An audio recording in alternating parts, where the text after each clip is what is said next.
got on the train with $200. He couldn't see any harm in a friendly game of cards. What if the other men were strangers? And take Joe Collins. He's got a nice wife at home. But he met this girl at the bar, and she looked after the first couple of drinks.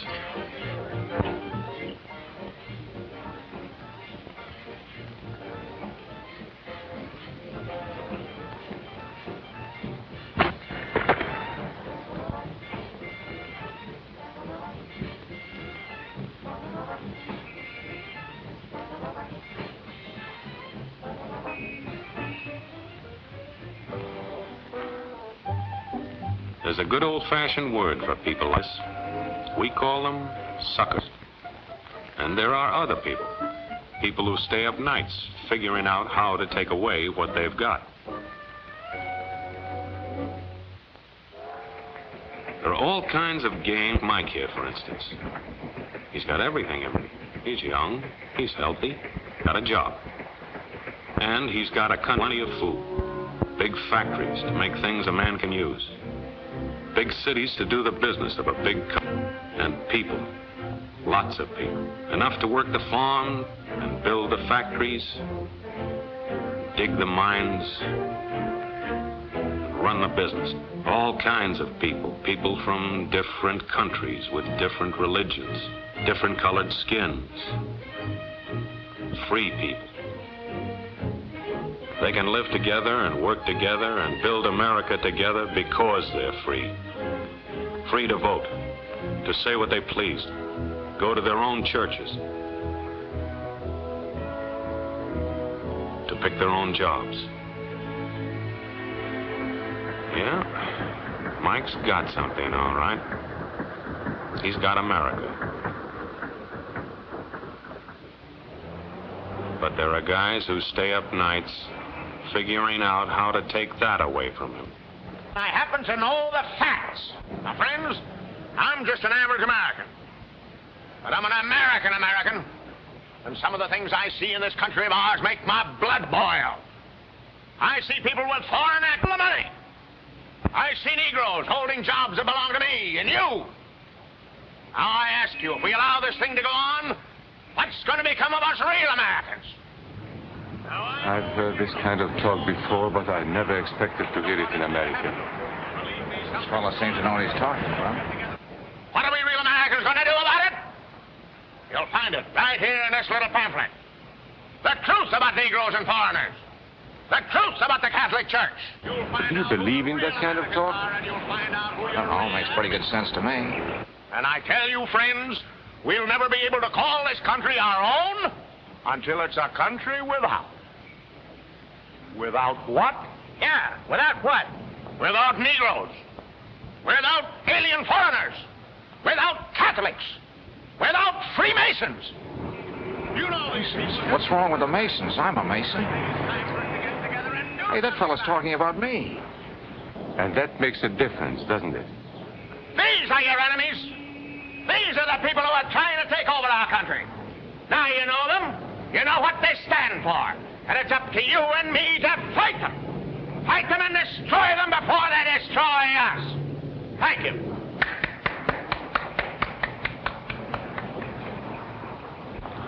Before he said Masons, you were ready to agree with him. Well, yes, but he was talking about... What about those other people? But in this country, we have no other people. We are American people. What about you? You aren't American, are you? I was born in Hungary, but now I am an American citizen. And I have seen what this kind of talk can do. I saw it in Berlin. What were you doing there? I was a professor at the university. I heard the same words we have heard today. But I was a fool then. I thought Nazis were crazy people, stupid fanatics. But unfortunately, it was not so. You see, they knew that they were not strong enough to conquer a unified country. So they split Germany into small groups. They used prejudice as a practical weapon to cripple the nation. Of course, that was not easy to do. They had to work hard to do it. You see, we human beings are not born with prejudices. Always they are made for us. Made by someone who wants something. Remember that when you hear this kind of talk. Somebody's going to get something out of it, and it isn't going to be you. This is not classroom theory. I saw it happen. I saw it first in Berlin in 1932. 5 young men that I knew were standing in the crowd listening to the Nazi speaker. Eric was a Catholic. Anton, a student of mine, was a Jew. Heinrich owned a small hardware store. Karl was a farmer. And Hans was an unemployed metal worker. To all Bohemian Germans, I say it is time you inherited the nation which rightfully belongs to you. To you alone belongs the glorious destiny of the greater Germany. The Nazi Party will provide land for the farmer, work for the worker, and profits for the small businessman. Who is getting these things now? The Jew. The Jew who has stolen our nation and our birthright. Who makes all the money and takes all our jobs? The Jew! He must be shunned. He must be ostracized. He must be eliminated. And the Catholics. We don't want our great nation run by a foreign church. We Germans will know what to do with these people when the time comes. They and their faith must be destroyed. Then there are the Freemasons. In Germany, we have no place for secret societies. There will be only one society, and that is the Nazi Party. There will be no secrecy about that in the new greater Germany. One by one, he attacked each minority and he split them off one from the other. These men were all fellow Germans when they came here today. Now they were split into rival groups, suspicious of each other, hating each other. They were being swindled, all of them. But the man who was really being fooled was Hans. He was pure German, according to Nazi standards. To him they promised everything, and he fell for it. That's how Hans became a Superman. They gave him a uniform and they pumped up his ego. He wasn't just a little fellow out of work anymore. He was a member of the master race. Hans and thousands of others like him, all playing a sucker's game. They gambled with other people's liberty, and of course they lost their own. A nation of suckers. Hitler needed these people. There was lots of work to be done. There were trade unions to be smashed, because unions were organized and might offer resistance. There were many political parties in Germany. These the Nazis destroyed. They were determined to smash every organization where people might band together and resist them. There were Jews to be beaten and killed. The Jews were not powerful, but they were a convenient excuse for all the nation's ills. And besides, a Nazi party member could not take over this man's store. Hundreds of Catholics were put in jail because the Catholic Church had strength and could resist the Nazi drive for power. They had split the nation into 100 pieces, and then one by one, they had destroyed the pieces. Over these broken pieces, the Nazis rode into power. One party, one nation, one religion. These men had won their struggle for power. They now ruled all of Germany. But still they had trouble with their oldest and most persistent enemy, the truth. They found that truth does not die easily. And so they decided to abolish truth. One great source of truth is literature. So they burned books, 20 million of them. Many great men in Germany who were spokesmen for truth were jailed or driven from their country. Teachers, writers, scientists. Education was discouraged. In 5 years, college attendance dropped 53%. It was forbidden to listen to a British radio program or read an American newspaper. In Nazi Germany, you had to get your information from Dr. Goebbels. He knew what was best for you. The church was one force in Germany still strong enough to proclaim the truth in public. This Catholic priest was arrested the following day on charges of immorality.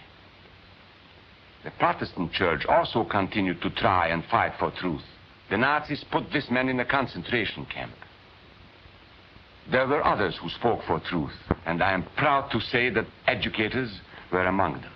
And what, may I ask, is an Aryan? I don't know myself. But let us see what our present so-called authorities have to say about it. They say he is tall,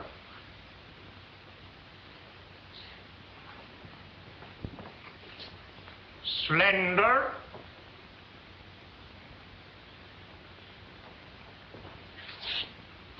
blue-eyed,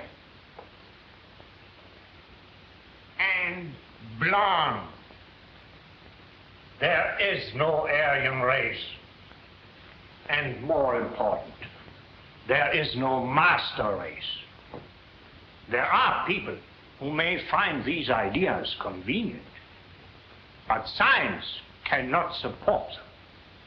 There is no scientific proof that there's any correlation between a man's racial characteristics and his native ability or character. In all racial groups, we find the same range of potentialities. We find idiots and geniuses. We find criminals and philanthropists. We must judge each man as an individual and not by the color of his skin or his eyes or by the length of his nose.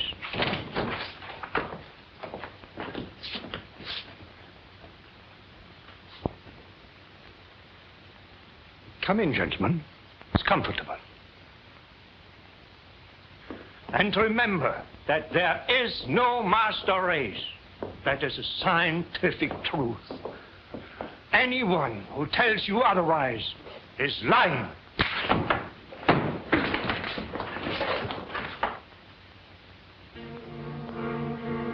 And so, for all practical purposes, truth had been abolished in Germany. A lot of my German friends wondered what had hit them. How did it happen? Where did it start? It started right here. And this was where it could have been stopped. If those people had stood together, if they had protected each other, they could have resisted the Nazi threat. Together they would have been strong. But once they allowed themselves to be split apart, they were helpless. When that first minority lost out, everybody lost out. They made the mistake of gambling with other people's freedom. Now let's see how those bets paid off.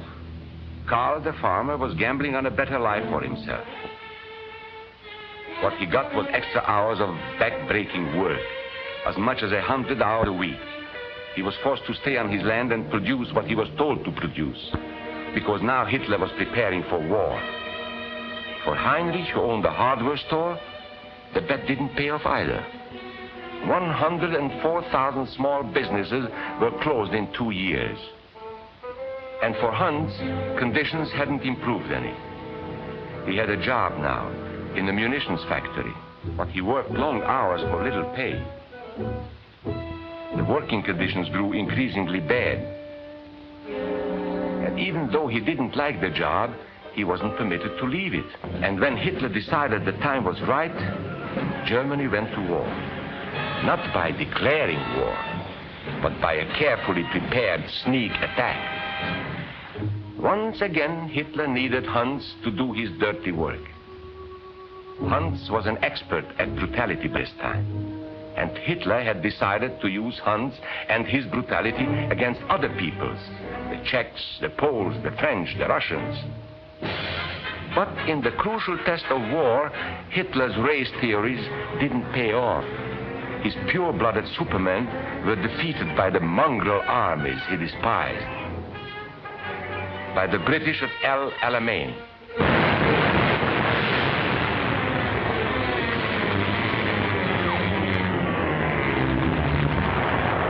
By the Russians at Stalingrad.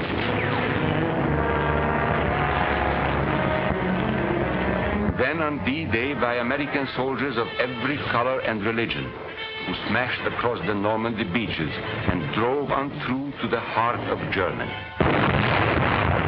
For the misguided Germans who had swallowed the Nazi bait, the Nazi game did not pay off. The continent of Europe was strewn with millions of German bodies, pure Aryan bodies. And Hans, who was going to rule the world, got only a little patch of Normandy that he could call his own. We must never let that happen to us or to our country. We must never let ourselves be divided by race or color or religion, because in this country we all belong to minority groups. I was born in Hungary. You are a Mason. These are minorities. And then you belong to other minority groups too. You are a farmer. You have blue eyes. You go to the Methodist Church. Your right to belong to these minorities is a precious thing. You have a right to be what you are and say what you think, because here we have personal freedom. We have liberty. And these are not just fancy words. This is a practical and priceless way of living. But we must work at it. We must guard everyone's liberty, or we can lose our own. If we allow any minority to lose its freedom by persecution or by prejudice, we are threatening our own freedom. And this is not simply an idea. This is good, hard common sense. You see, here in America is not a question whether we tolerate minorities. America is minorities. And that means you and me.